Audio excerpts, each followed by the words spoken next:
சரி பிள்ளைகள், முன்மானி திருகணிச்சி ஒன்றில் வாசிப்படுத்துகிற முறையை நாங்கள் பார்ப்போம். இதில் வந்து பாருங்கள், குறியீடை தூரம் 0.5 மில்லிமீட்டர் என்று உங்களுக்கு தரப்பட்டிருக்குது.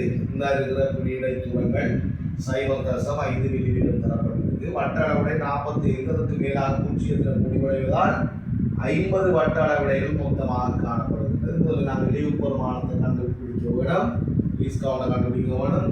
எங்களுக்கு அந்த லீஸ் கவுண்டுக்கு ஒரு குறியீடை தூரம் 0.5 மில்லிமீட்டரை நாங்கள் மொத்த வட்ட அளவிடை 50 வகுக்கிற நேரம் 0.01 மில்லிமீட்டர் விளைவு பெருமானம் எங்களுக்கு கிடைக்கும்.